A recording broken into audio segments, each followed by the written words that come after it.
All right, guys, let's look at chapter number 5, high school. See how it's going for Ned and how he's surviving boarding school. All right, chapter 5, high school. At first, my time in the boarding school did not go quickly. In fact, the days were so long that it sometimes seemed as if each one was a year. Despite the boredom and the loneliness, I kept on working hard. Trying to do well became my way of surviving, just as some of the other students got by by simply going somewhere else inside themselves, showing a blank and stupid face to our Bengani teachers whenever they were asked to do anything. Then those teachers would shake their heads and go on to someone else. Most of those teachers expected very little of us, and that was just what some of us gave back in return. But that was not my but that was not my way. I've always loved to learn, even though the learning they offered us was much less than that given to Bengani children. Some of my other classmates survived boarding school by throwing themselves into the sports that we played. The older boys had basketball and baseball and football teams. After we younger boys got to know those sports, which none of us had ever seen before being sent off to school, we too became great fans. Some of us wanted nothing more to become one of those heroic Indian athletes like Jim Thorpe, who wore a sports uniform and did great things on the playing field.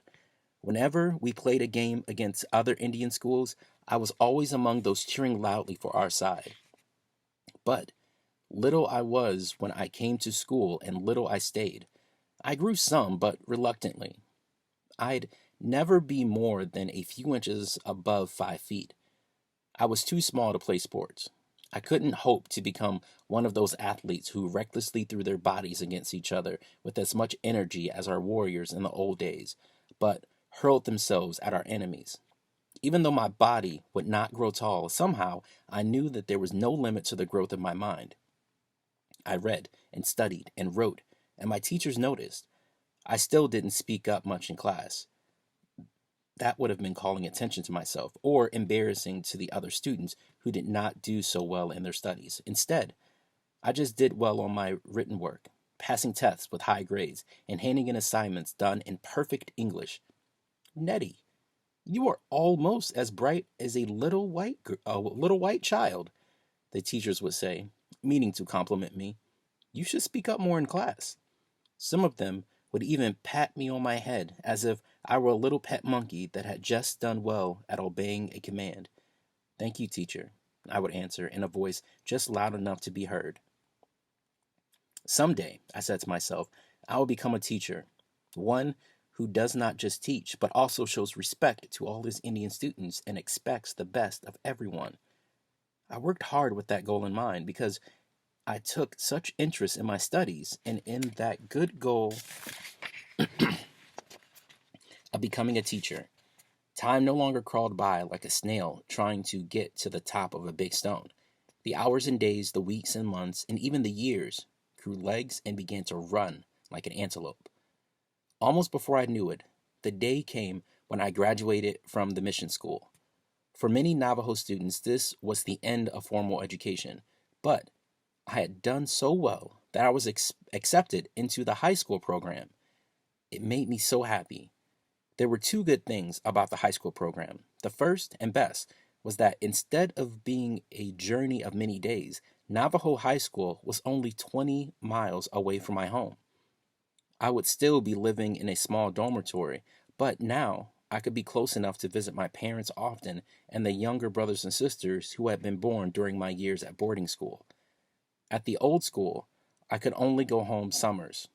Now I would be with my family every weekend and every holiday. I have said that there were two good things about the high school program. The second was that the teaching was better. Since we had gained that much education, the high school teachers assumed that we were educatable. They did not often do such things as use our entire school day cleaning the classrooms and washing the windows of the building. More information was offered to us, along with a real library. I read every book I could get my hands on and welcomed the challenge of better classes. I excelled in English and in social studies. One social studies paper that I wrote during my first year in high school, I remember particularly well. I did not realize it at the time, but it dealt with people and a place that would change my life forever. Those people lived in a group of faraway islands that they called Nippon, but we Americans know it as Japan. I had read about how these people were having hard times, so I wrote my paper about their suffering. I discussed how difficult it was for them because there were so many of them on their small group of islands. On a space not much larger than Navajo homelands, there were 80 million Japanese people. They did not have enough wood or coal to heat their homes.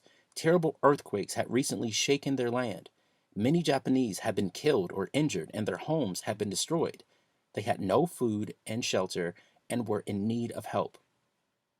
My social studies teacher was a man named Mr. Straight. He was tall and thin with a sharp face as pale as the crescent moon. He wore very small eyeglasses that were always slipping down on his nose. Those glasses fascinated us students. We all expected that one day they would slip right off and fall to the floor. That day, when Mr. Straight nodded his head after I finished reading my paper, those glasses slid down to the very tip. "Well done, Nettie," he said to me, quickly pushing his glasses back up on his nose and then tapping me on my shoulder with his long, bony index finger.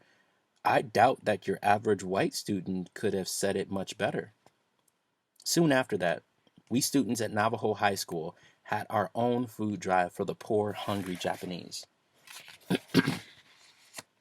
Even though we came from families much poorer than those average white students, we still were able to collect 2 big crates of canned goods that became part of the many tons of food relief shipped by America to the islands of Japan. All right, it's the end of chapter 5. Um, yeah, he's getting some backhanded compliments, right? Like, oh, that was almost as good as an average white boy. So, a lot of backhanded compliments. Even though he's very intelligent, very capable, very smart, but yeah, it's kind of angering. But he's keeping his cool, which I'm very impressed at. Hopefully, you are too. So we'll discuss more later on. Moving on to chapter 6 here pretty soon. Hopefully, everyone's doing well, and I'll see you in class. Peace.